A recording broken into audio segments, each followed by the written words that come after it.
last lecture.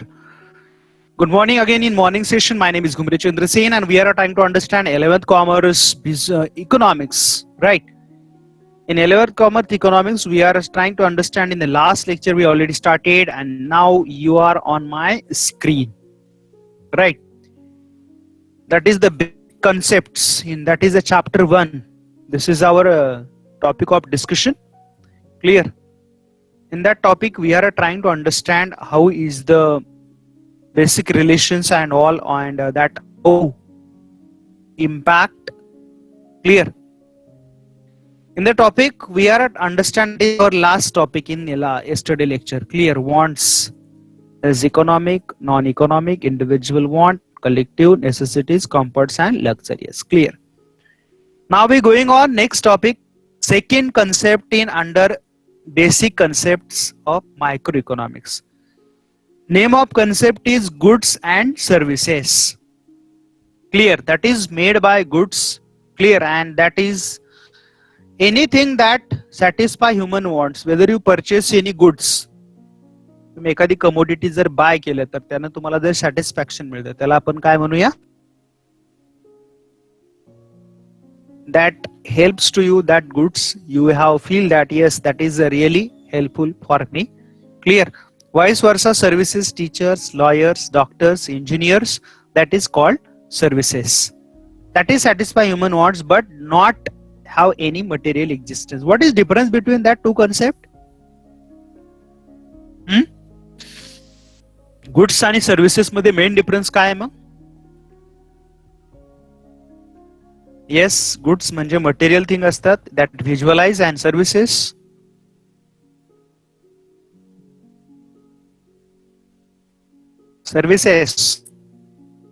Material existence again services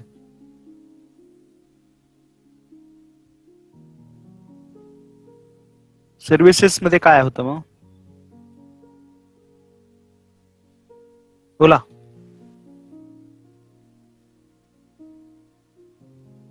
What happen in services?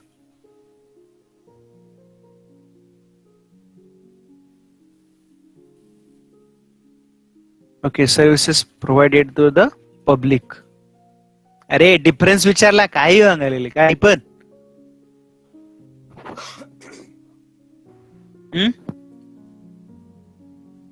do not have any material existence. Yes, Bushra, right. No, Jain, no. What are you telling? Fruitless all. Next concept on your screen. Clear? What is that? Yes. This is the utility is the capacity of commodity satisfy human want. Clear? चहा आहे तो, utility नाही. काय लागली बरं? मी विचारलं काय होतं, काय सांगताय तुम्ही, काय काय झाले काय? That is a tea and yes, we want to get them that tea. असं वाटतं एखादी गुड्स काय कन्झम्पशन असेल तर ते क्रिएशन होणं म्हणजेच काय? That is the utility. आणि युटिलिटी कन्सेप्ट सांगितली आहे प्रोफेसर स्टॅनली जोन्स. क्लिअर? मग युटिलिटी कशामध्ये असते? फक्त चहामध्ये असतं असं नाही. एखादी कार जर आवडली तर त्या कारमध्ये सुद्धा तुम्हाला ती युटिलिटी असू शकते. Clear? Whether you want to purchase any car असू शकते ना, असं काय नाही तुम्हाला आवडणार नाही असं. नेक्स्ट कन्सेप्ट आहे value. Clear? See on our screen. बघताय का काय दिसते स्क्रीन वरती? Do you seen or not? First tell me.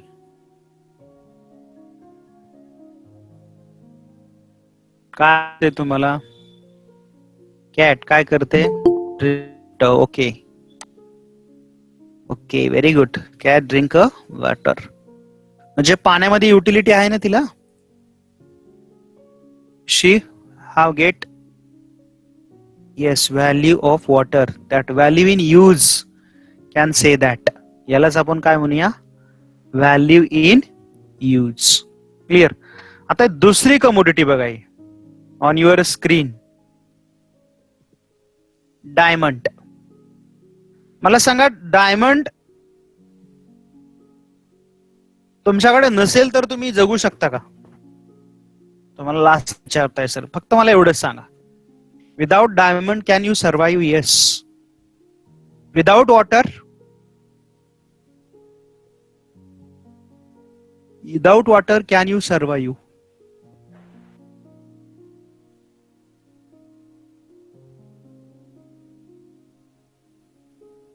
Yes. पाणी नसेल तर आपण जगू शकत नाही. मग मला सांगा याच्यामध्ये व्हॅल्यू मध्ये जास्त आहे, दोन ज्या दिल्यात ना कमोडिटीवरच्या पिक्चर मध्ये, where is a more value in use?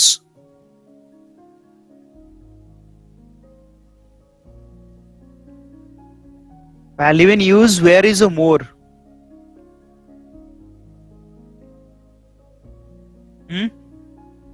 Yes, absolutely right. मग मला सांगा व्हॅल्यू इन यूज वॉटर मध्ये जास्त असेल तर लेस व्हॅल्यू कुणाची आहे? मग value in use is more, right? So value in exchange which is a less? Which is a less value of exchange? I ask exchange. क्वेश्चनच कळला नाही बोंबलायला तुम्हाला. माझा क्वेश्चन नाही कळला तुम्हाला. Not not not not. Value in use is more in water and which is less value? Value in exchange is less कशाची आहे? कमी कशाची आहे? Value in exchange I ask. Absolutely right. Vice versa, value in use is less is what? कशाची value in use he less आहे, कमी आहे? Yes, diamond, absolutely right. And which is the value in use? Sorry, value in exchange is more.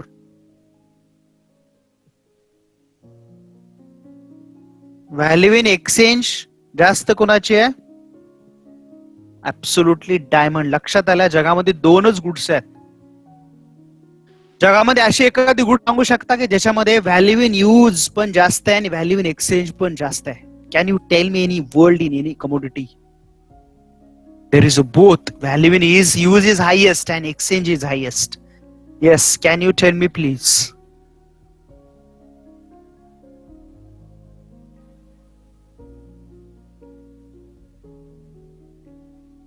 की जिथे value in use पण जास्त आहे आणि व्हॅल्यू इन एक्सचेंज पण जास्त आहे. हा, I am waiting your answer.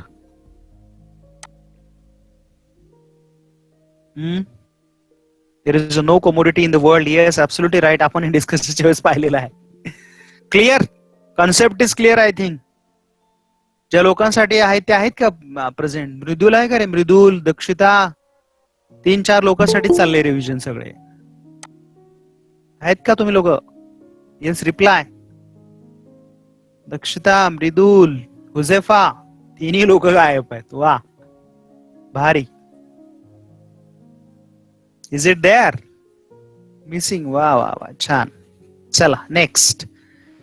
आणि आताच त्याला आपण काय म्हणायचं? Water diamond paradox. हुजेफा एक आहे, दक्षिता आणि मृदुल. दुडे दक्षिता नाहीये आणि मृदुल पण नाहीये.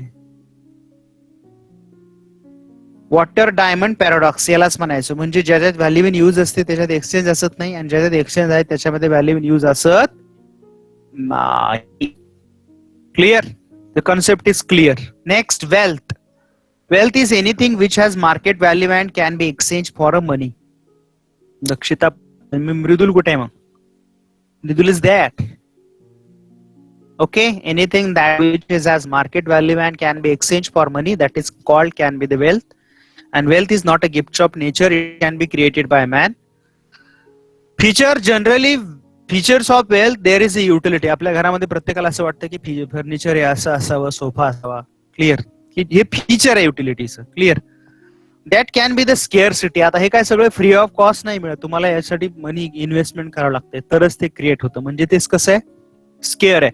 आय नो दॅट रेफ्रिजरेटर एक घेतले की दुसरा आणता येतं, बरोबर आहे का नाही? दॅट इज, पण आहे ते तेवढं तर चांगलं वापरावं लागतं ना. म्हणजे असलेल्या गुड्स या नेचरमध्ये फ्री ऑफ कॉस्ट नाहीयेत, त्या मनी तुम्हाला पे करावे लागतात. स्केअरसिटी.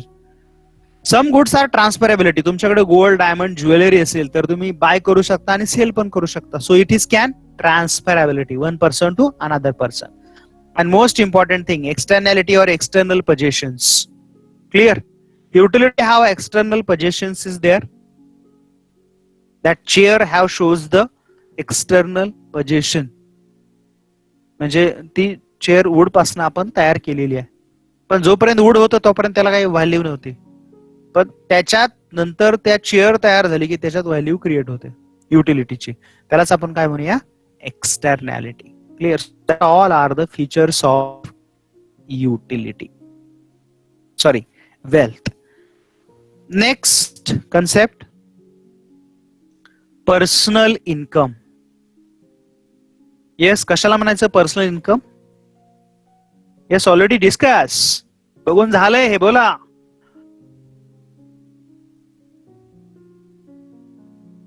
अरे भाई बोलो ना तुम लोग.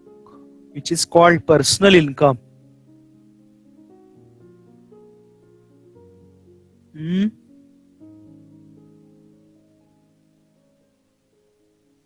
Which is called personal income.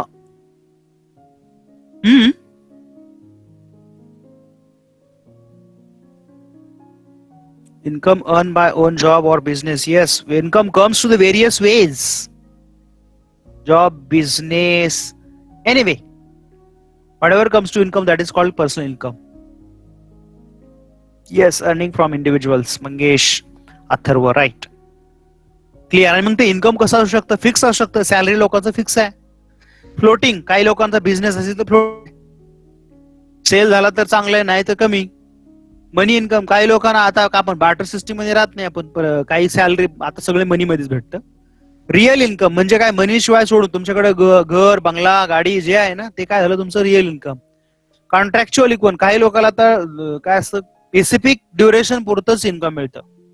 समजा बिल्डिंग मध्ये लोक काम करतात, कॉन्ट्रॅक्ट करतात का नाही, त्याचं टायप करतात, तेवढ्या पुरतं, म्हणजे ते टायप असेल तेव्हा मीटिंग मिळतं. किंवा ऍक्टर जे लोक असतात तर त्यांना फिल्म मध्ये काम करण्यासाठी कॉन्ट्रॅक्च्युअल इन्कम असतं. ते काय सॅलरीवरती नसतात. एका फिल्मचे 10 कोटी 20 कोटी भरपूर कमवतात ते. Clear. Residual income, that is also income part is there consideration to them about the part of income. Clear. Earn income, तुमच्या अर्निंग पासून मिळणारे इन्कम. अनअर्न इन्कम म्हणजे कोणतं, पेन्शन, सबसिडी एक्सेट्रा.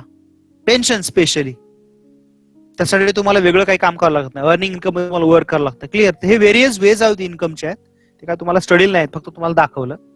दुसरं एक इन्कमचं आहे ते पाहिलंय आपण. Clear. Personal disposable income.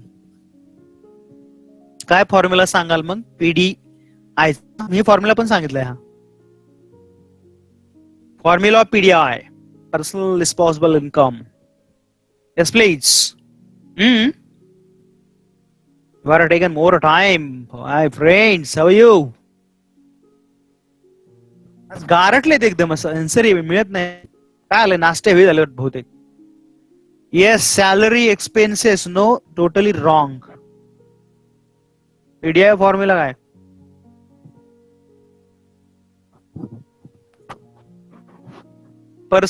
पीडीआय is equal to personal income minus taxes. विचारला मंगेश, कसं व्हायचं रे? येस, सॅलरी नाही म्हणायचं त्याला. No no no salary say. PDI is equal to personal income minus taxation comes to the remaining is what? PDI, personal income. Clear. Taxation इथं दाखवलंय फक्त तुम्हाला एकदा. डायरेक्ट दिलंय की इन्कम हे सगळं आहे, तर सॅलरीच आहे का ते इन्कम? ह्या बॅग मध्ये फक्त असं लिहिलंय का सॅलरी? नाही, टॅक्सेस दिलंय direct. All income minus taxation. Next, so this is concept is over also. Next is economic activity. Clear. आता काही इकॉनॉमिक ऍक्टिव्हिटी आहे, that is basic concept under come to that is economic activities. Clear. आता हे जे कुठं industry असेल तिथे काय होतं याचं, हे ते होतं ते प्रोडक्शन. क्लिअर. प्रोडक्शन केल्यानंतर ती गुड्स पाहिजे त्या ठिकाणी पाठवली जाते, आणि ते प्रोडक्शन करण्यासाठी सगळं लँड, लेबर, कॅपिटल आणि एंटरप्रेनर. आपल्याला तुम्हाला फॉर्म्युला पण सांगितला मी, आठवतंय का तो फॉर्म्युला? इथे तो नाही आहे फॉर्म्युला. त्या पिक्चरवरून बघून तुम्ही सांगायचा प्रयत्न करणार, आणि तिथं त्या पिक्चर मध्ये तो अजिबात नाहीये. What is the formula? I am telling many time you. 4 फॅक्टरचा मी एक शॉर्टकट फॉर्म्युला सांगितलं तुम्हाला. सगळी गजली फॅमिली झाली, काय नाही, सगळे शॉर्ट टर्म मेमरी लॉस आणि रिव्हिजन तर तिसरी चालू आहे आता.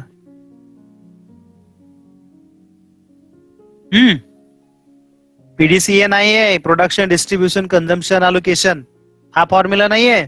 LLOC is a perfect formula. Yes, LLOC, LLCO नाही रे, चुकला. LLOC, land labour organisation and capital. Land, it is दिसते ती land. L labour, O for entrepreneur किंवा त्याला ऑर्गनायझर पण म्हणतात, and C for capital. LOC, land labour organisation and capital. Clear? That is a simple formula. Production करण्यासाठी हे लागतं. Clear? हो, नंतर लेट करंट नको, आता राहू द्या. So that is required to hear for production any industry. ते नंतर दुसऱ्या ठिकाणी पाठवायचं असेल तर ते काय झालं, डिस्ट्रीब्युशन. ह्या पेप्सी तयार केल्या, तुम्हाला सर ते खाली तो वूड दाखवला, अरे एक्झाम्पल दिलं रे ते, डोंट वरी. ते वूड, आता हे पेप्सी प्रोडक्शन झाली पाठवायची, तर ते डिस्ट्रीब्युशन झालं. आणि शेवटी काय आहे तुमचं, एक्सचेंज. पैसे तुम्ही पे केल्याने तुम्हाला ते मिळाले आणि हे तुम्ही त्याचं ड्रिंक, तर ते काय झालं तुमचं, consumption. Clear? So that is finally consumption. That all is called economic activity. All you understand? समजली काही ऍक्टिव्हिटी? सोपं आहे, काय फारसा अवघड नाहीच आहे. So here is our microeconomics is complete. Now part B of the study, that is called macroeconomics. कशाला म्हणायचं macroeconomics मग? Which can we say the macroeconomics? कशाला बोलणार तुम्ही मॅक्रो इकॉनॉमिक्स? या पिक्चरवरून काही लक्षात येते का तुमच्या? Hello my students, are you seen above picture? Macroeconomics means aggregate large studies. Clear? की मागच्या वेळेस मी एक्झाम्पल घेतलं होतं की जर मी खेड तालुक्यामधल्या जर ज्ञानदीपचा स्टडी करत असेल, yes Nihal, absolutely right, economic earn to the yes global economics. जर मी खेड तालुक्यातल्या ज्ञानदीपचा स्टडी असेल तर ज्ञानदीप मायक्रो, आणि पूर्ण खेड तालुक्याचा स्टडी करत असेल तर मॅक्रो कॉलेजेस, राईट. जर रत्नागिरी जिल्ह्यामधल्या फक्त खेड तालुक्याचा स्टडी करतोय आणि रत्नागिरी जिल्ह्याचा नाही करत, तर खेड मग परत मायक्रो होणार, आणि रत्नागिरी जिल्हा entire for study, that is a macro. Only I studied selected about all districts of Maharashtra, only Ratnagiri. So this is again micro, and studied all Maharashtra district, that is a macro. Whether I focus to the Maharashtra state, so this is micro, and study total India, that is a macro. In world economies, where I focus to India, that is micro, and when studied the world, that is also macro. Clear? So it is comparison of the concept that can be the expand. Right. So this is called macroeconomics. Macroeconomics Professor Ackley explained that is variables as aggregate volume, importance of the resources, national income, general price level can be focused there.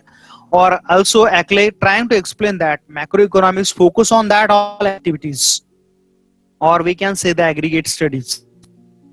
त्याच्यामध्ये सगळ्यावरती focus केला जातो आणि aggregate स्टडीवरती जास्तीत जास्त focus करायचा प्रयत्न त्याच्यामध्ये केला जातो, त्यालाच आपण म्हणतो macro economics.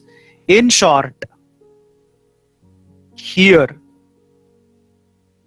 When our study is going on, that area of study is big or large, we can say that.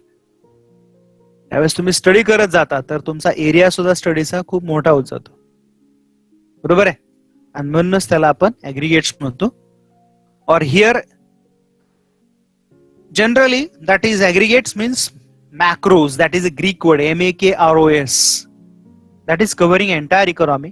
मग तुम्ही स्टडी काय करता generally?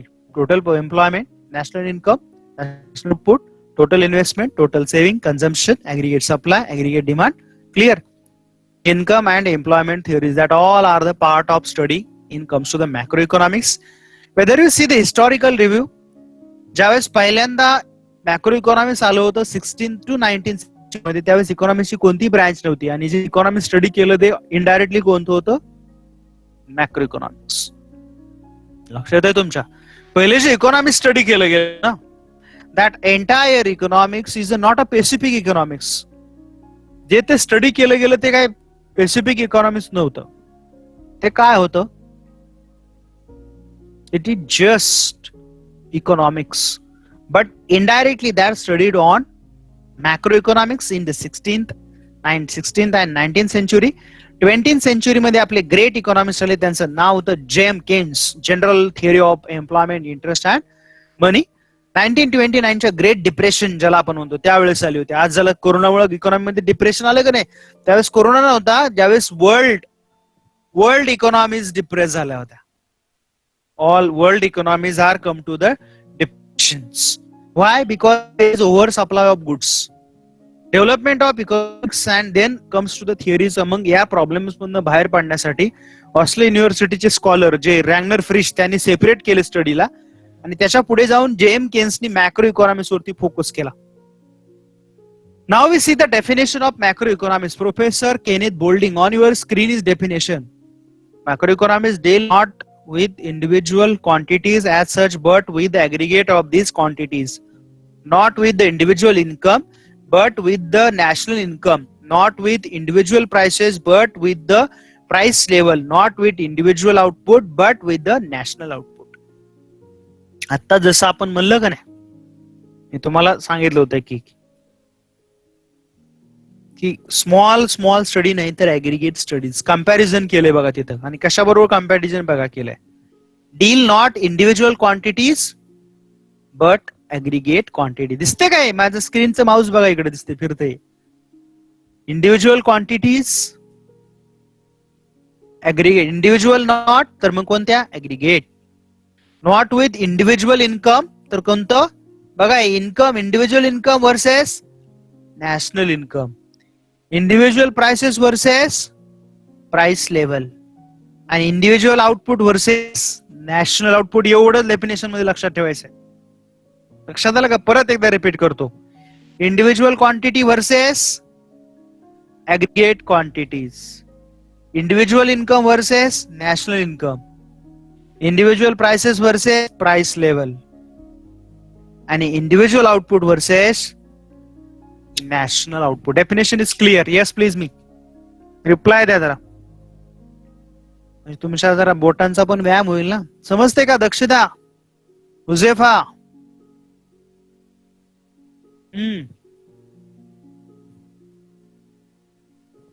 Are you understand?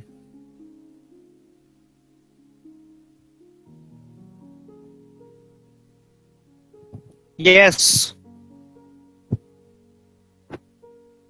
Okay.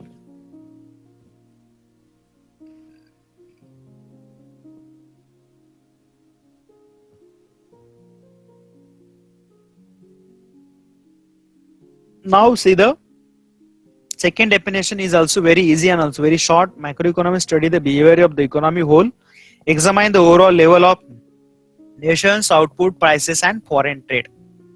Macroeconomics काय करतं तर थोडा ओव्हरऑल सगळ्या इकॉनॉमिक्सचा स्टडी करतो, whole economics, and it is overall examine the overall level of nations output, employment, prices and foreign trade. That is called, असं कोणी म्हटलंय?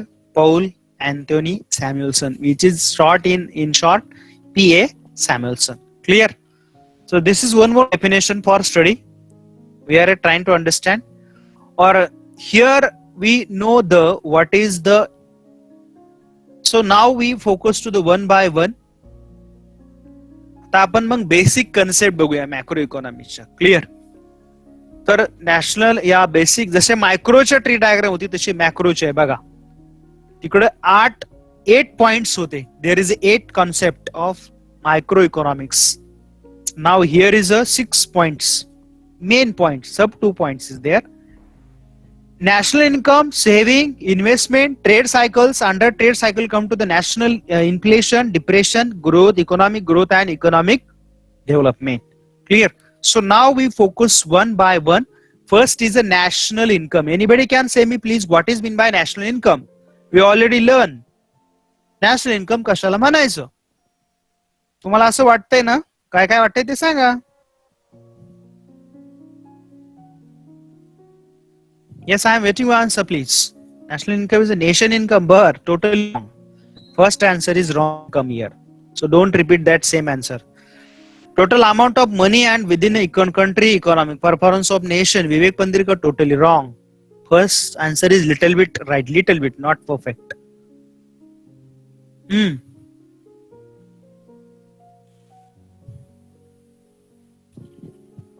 Already many time I repeated.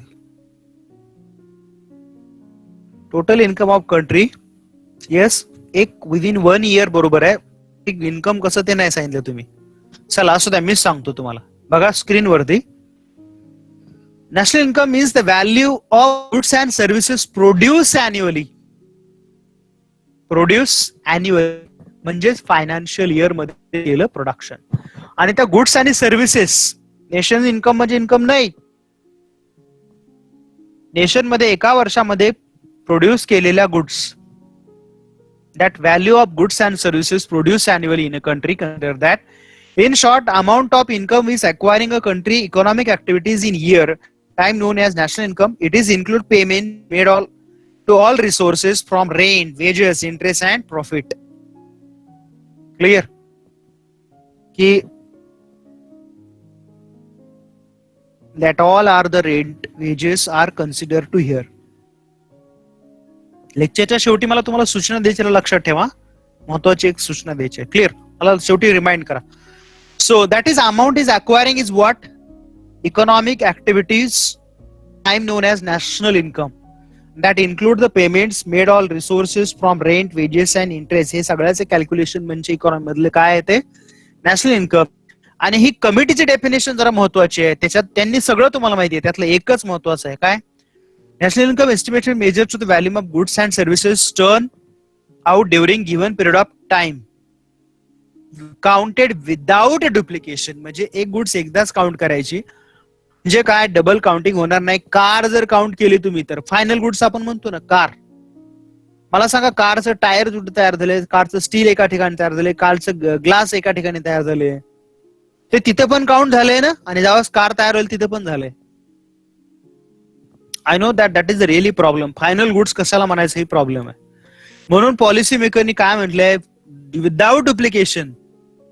तुम्ही एक गुड्स परत त्याच्या गुड्स, फायनल गुड्स आणि accessories पण count केलं तर काय होईल?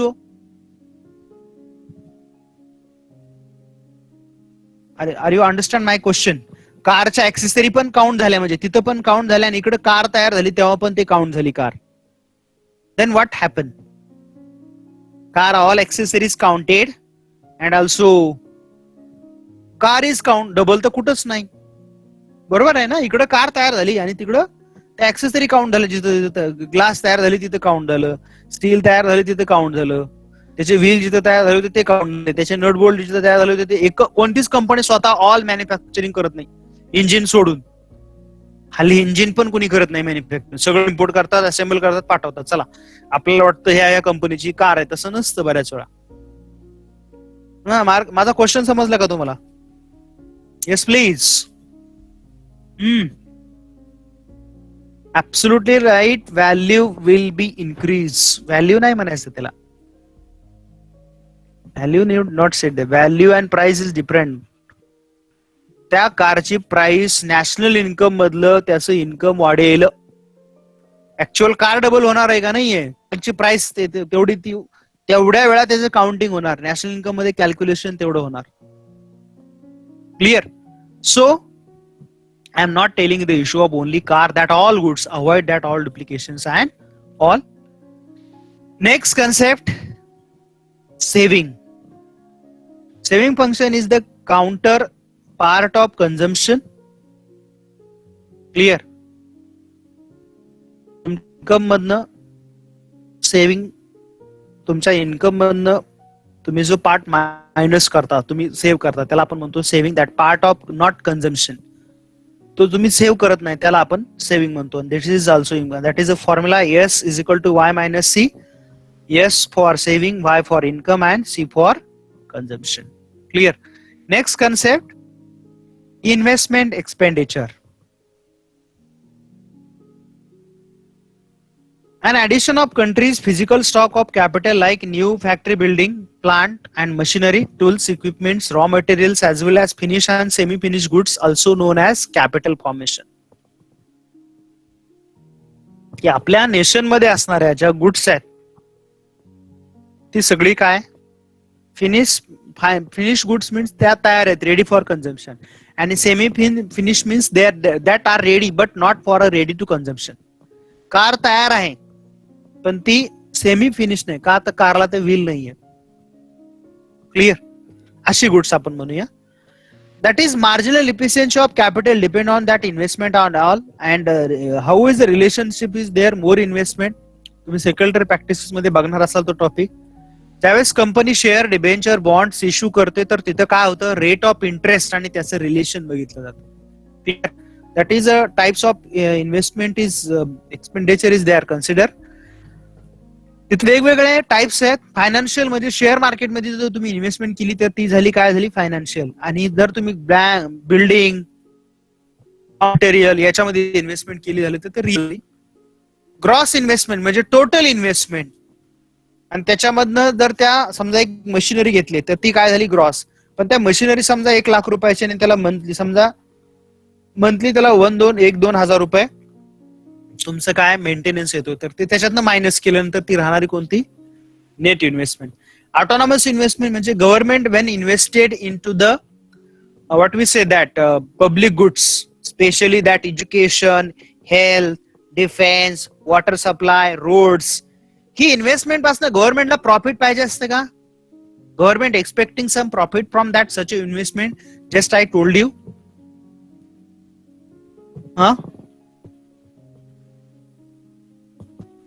Government expecting from some returns from such types of investment. गव्हर्नमेंटला काही एक्सपेक्टेशन असतात का अशा इन्व्हेस्टमेंट पासन. बोला.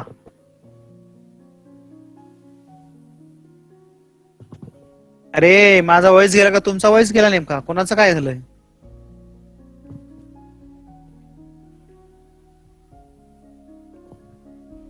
Sir voice not clear. कोणाकोणाला क्लिअर नाही सगळ्यांनाच क्लिअर नाही.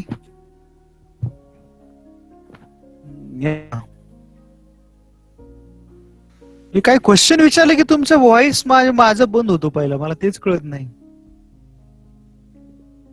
व्हॉइस क्लिअर आहे नशीब क्लिअर आहे. हल्ली क्वेश्चन विचारले की माझा व्हॉइस बरोबर अनक्लिअर होतो ना. काही कळत नाही तुमचं. क्लिअर आहे बर बर ओके.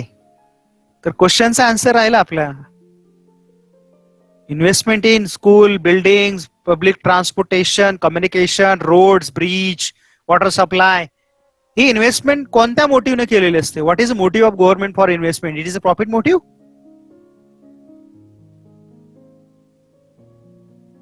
May be okay. एवढे गावरान कसे दिसते तुम्ही. प्युअर गावरान काय अभ्यासच नाही. ते पण मान्य आहे ना. येस ओएस नियाला ते एकदमच मान्य आहे. येस म्हणते public benefit not government benefit. It is benefit to the public means can what is can public welfare not for profit only. लक्षात ठेवा. काही बरोबर नका मे बी म्हणता येत डॅमरिस. Government invest for that road electricity supply and all that is just for the public welfare. लोकांच्या कल्याणासाठी ते असतं सगळं. Is it for the benefits to the people not for the individuals. आणि ते इंडिव्हिज्युअल करणारे कोण असतात इंड्यूस इन्व्हेस्टमेंट. जिथं प्रॉफिट पाहिजे ते प्रायव्हेट सेक्टर तिथे इन्व्हेस्टमेंट करतं त्याला आपण इंड्यूस इन्व्हेस्टमेंट म्हणतो. Clear. So this is one more important part of investment. Next one is their trade cycles. Trade cycles is composed to the period of good trade characterized by the rising prices and low unemployment. Vice versa, that percentage shifting the periods of bad trade that is characterized by the falling prices and high level of unemployment percentages. त्याच्या opposite दुसरी एक situation आहे किंवा condition आहे ज्याला आपण म्हणूया. त्याच्यात काय होतं की जिथं प्राइसेस कमी होतात पण काय होतं there is a high level of unemployment. All the economics can be come to the slow down. आणि थोडक्यात केन्सनं काय म्हणलं जिथं प्राइसेस हाय आहेत त्याला आपण गुड ट्रेड म्हणायचं आणि जिथं प्राइसेस कमी आहे त्याला आपण म्हणायचं bad trade. See diagram. Clear? That is initially C, where I see my cursor. X-axis shows the time period and Y-axis shows the economic activity.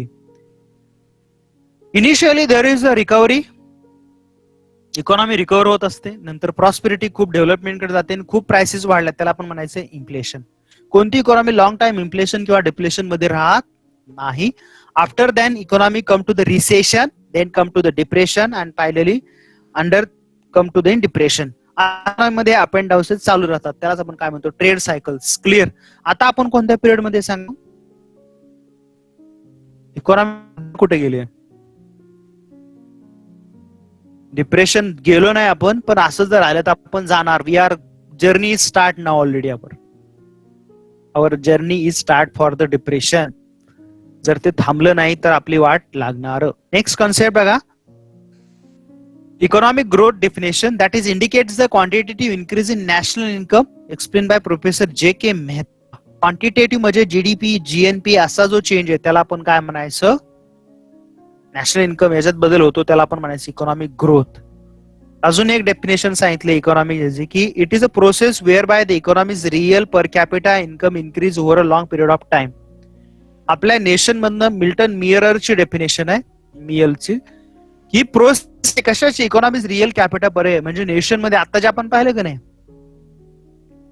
To national income, ते calculate करणाऱ्या ज्या टर्म्स आहेत आपण म्हणतो economic growth.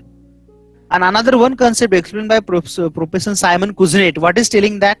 It is a long-term rise in capacity of supply, increase diverse economic goods population. This growing to the capacity being based on advanced technologies. Clear? So in this way, we can be say that economic growth. Clear?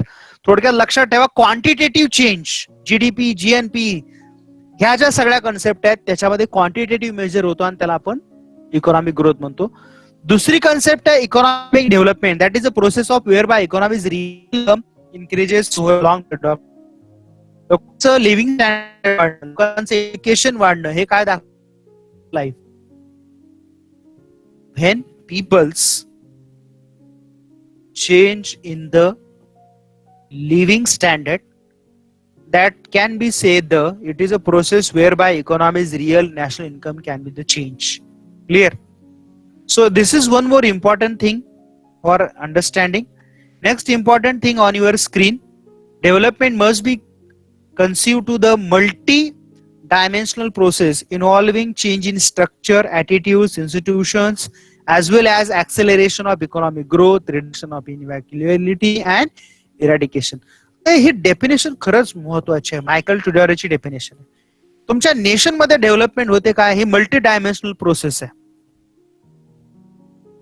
तिथे तुमचे attitude change होतात, बरोबर आहे का नाही? Your change the attitudes. Clear? आता हे समोर मी तुमच्या बॉटल धरले, दिसते का बॉटल? तुम्हाला दिसते का? काय सांगायला बॉटल तुम्ही?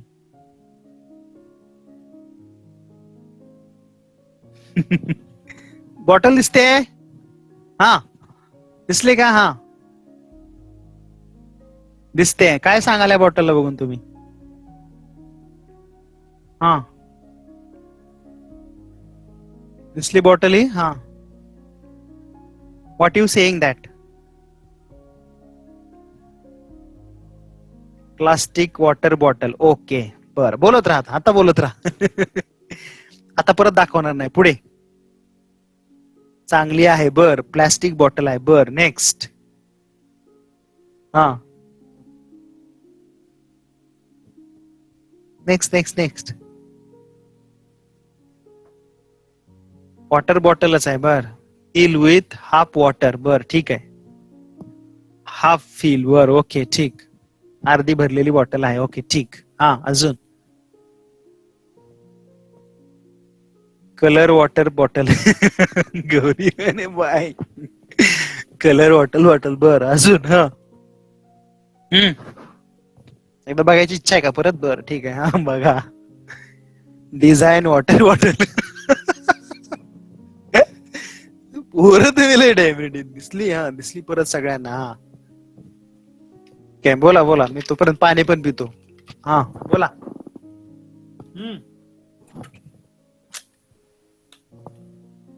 बोला बोला. माझं पाणी पिऊन पिऊन झालं तुम्हाला विचारता विचारता. हे ना मराठा पाणी पिण्यासाठी नाही दाखवली आधी. Quality of water bottle kind sprint. बर अजून नो वॉटर इन बॉटल. अरे पिऊन टाकलं मी सगळं. यानं लगेच शोध लावला.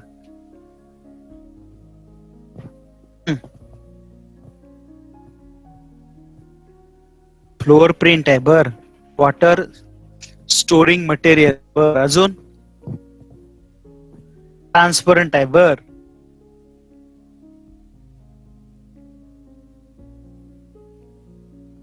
Sir water is bottle. Where is bottle. गण आहे गण हे गणा काय कर नाही लागा. तुझा कॅमेरा दुरुस्त करून घे पहिला स्क्रीनचा. हे गणा आहे बघ की. बघ बघ बॉटल बघ. काय गणा माय बघ वॉटर बघ.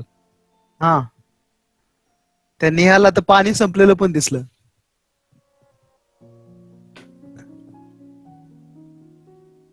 युटिलिटी. बर बर बर. हे काय दाखवतात तुमच्याकडे त्या गोष्टीकडे बघण्याचे तुमचे वेगवेगळे ऍटिट्यूड्स. क्लिअर. बरंच काय काय आन्सर आले तुमच्याकडनं की जे तुम्ही बघितलं ते व्हिज्युअलाइज तुम्ही केलं. त्यातलं एक आन्सर होतं की बाबा half bottle in water. Glass bottle मध्ये हाफ जे आहे ते वॉटर आहे. पण हे असं कुणी एक आन्सर करत येणे अपेक्षा होतं की हाफ जर बॉटल आहे तर हाफ बॉटल मध्ये एअर पण आहे ना. अरे अंडरस्टँड. सर दाखवतायत त्या व्ह्यूनं आपल्याला पण बघणं जरुरी आहे. त्याला काय म्हणायचं attitude.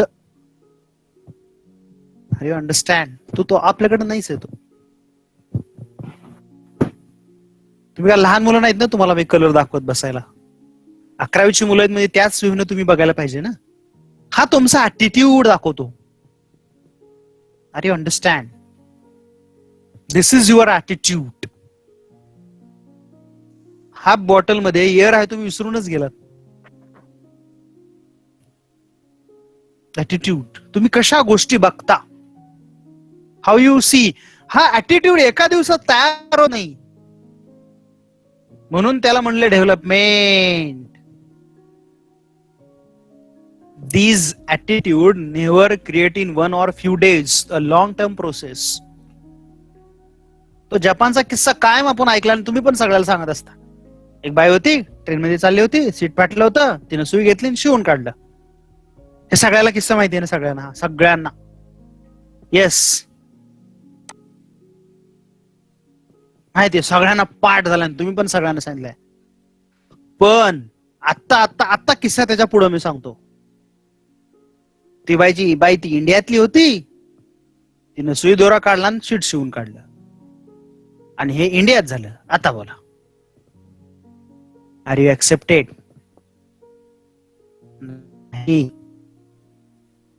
Attitude. Are you understand my concept factly.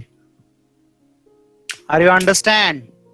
Attitude याला म्हणायचं ऍटिट्यूड. एका दिवसात बाबांनो नाही येत तो. म्हणजे 50 वर्ष स्टोरी ऐकतोय मी. त्या बाईनं सीट दोरी काढली. आमच्या सरांचे सर पण हे सांगायचे. म्हणजे हा ऍटिट्यूड जपान मधल्या लोकांपुढे मध्ये 50 वर्षापूर्वी आला. आज मी सांगितलं तरी तुम्हाला तो जोक वाटला. तुमचा दोष आहे का त्याच्यामध्ये. अजिबात नाही. अजून आपलं तेवढं डेव्हलपमेंटच झाली नाही. There is no development. Stand वरती गेलात कचरा पडला तुम्ही उचलायला लागला तर तुमच्याकडे लोक वेळ आहे म्हणून बघतील. घुबरेसरांना वेळ लागलाय.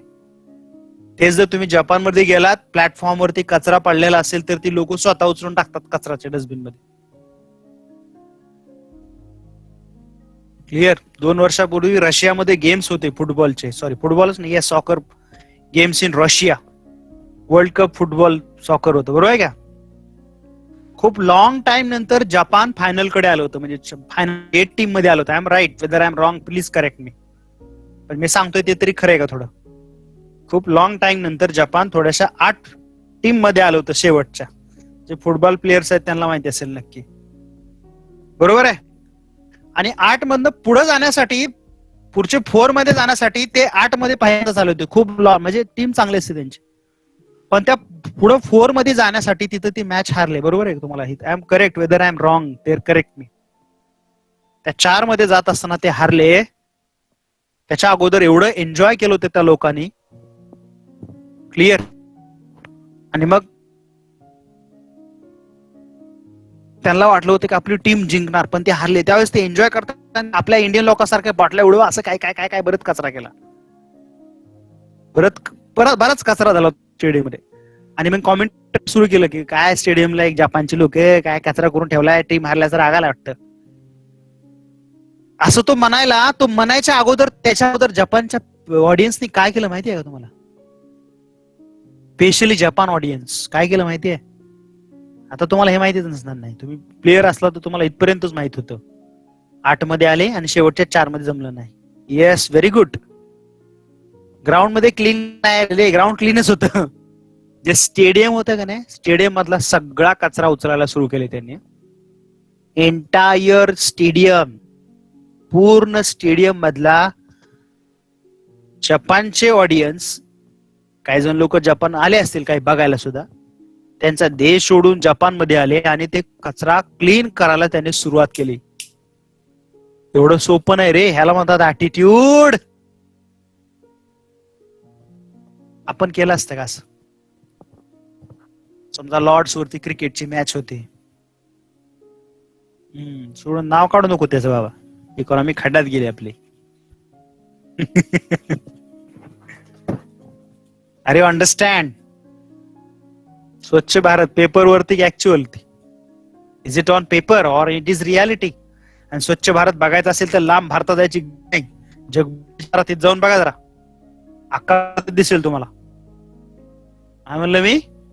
लांब जायची गरज नाही, बुडीच्या तिथे जावा, ब्रिज वर जावा, डाव्या साईडला बघा आणि तिथे जाऊन सेल्फी काढा. स्वच्छ भारत काढा, पिन टाका इकडे, मी उद्या लावतो इथं लगेच. कशाला उगेच? असू दे, काम कमी जाहिराती असू दे, बोलू नये आपण. Forget it. Involving change in structure, so that is attitude institutions. So are you understand that attitude? Attitude तुमचा बदलायला इकॉनॉमी खूप चांगली. आणि लक्षात ठेवा, इकॉनॉमी मध्ये पैशावरती काल बोलून झालं होतं आपलं. सगळ्याच गोष्टी पैशाने विकत घेता येत नाही, ऍटिट्यूड पैशानं करता येत नाही. Attitude never made by money. Attitude तुमच्यात यावा लागतो. Attitude comes to you self and that comes to the experiences that learn, whether you understand to that all, whether that attitude comes to you. आता ऍटिट्यूडचा विषय आला म्हणून फक्त 2 मिनिटाची story सांगतो. रत्नागिरी जिल्ह्यामध्ये पहिल्या कॉफी खूप कॉफी प्रमाण होतं, खूप. तुमच्या आई बाबा सांगत असतील, रत्नागिरी जिल्हा हा कॉफीसाठी फेमस होता. आज रत्नागिरी जिल्हा कॉफी मुक्त झालाय.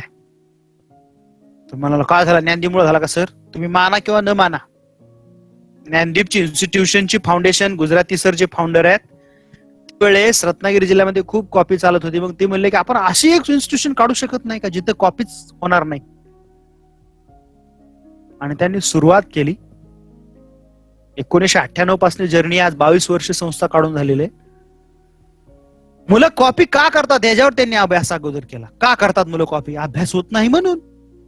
आणि कॉपी करू का दिली जाते? शिक्षकांनी शिकवलेलं नाही म्हणून.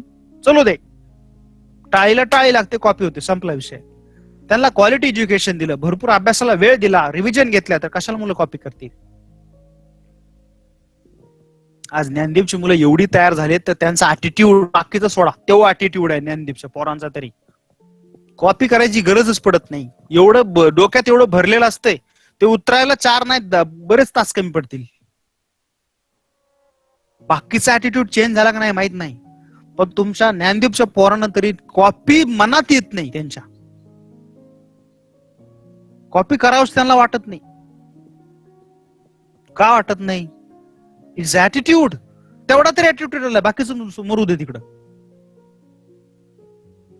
पण हा तुमच्यात इन्स्टिट्यूशन मध्ये ऍटिट्यूड यायला तुम्हाला सुद्धा बरेच वर्ष लागले ना. 10-12 राऊंड होऊन that attitude creates to Gyandeep student, मला कॉपीची गरज नाही, हा ऍटिट्यूड तर आला पाहिजे. करप्शन नाही केलं पाहिजे, तो ऍटिट्यूड आला पाहिजे. आपण क्वालिटीतनं जाऊ, जेव्हा क्वालिटी, आणि कोणती सिस्टीम वाईट नसते, we must to correct them. कोणती सिस्टीम वाईट नसते, त्याला बदलता आलं पाहिजे. ते बदलणं म्हणजेच काय हो, attitude. That is a part of development and all. Clear? So Farhan लवकरच आला माय. फरान आमची माय किती लवकर आली.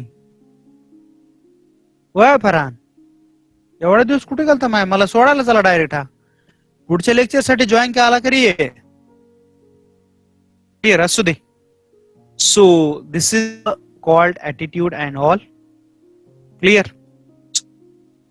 So that is explained by Professor Michael Tudaro definition on your screen, that is highlighted points. And one more, that Milton Friedman, that is in all process of leads to the structural transformation. Clear? So sorry. Clear? So I think आपलं chapter 1 एवढे problem असतो रे काय, असू दे चल. तर आपला इथे chapter 1 चं आपलं कम्प्लीट झालेलं आहे. आणि पुढच्या लेक्चरला मीन सिन्स ऑन फ्रायडे. क्लिअर? भरपूर वेळ घेतला ना काय, तर तुम्हाला मास्तराने सर आमचा जादा लेक्चर घेतला नाही. आपला अर्धा तास लेक्चर आहे, आपण काल 1 तासच घेतले ना, आज पण 1 आवर घेतला. लक्षात आलं तुमच्या?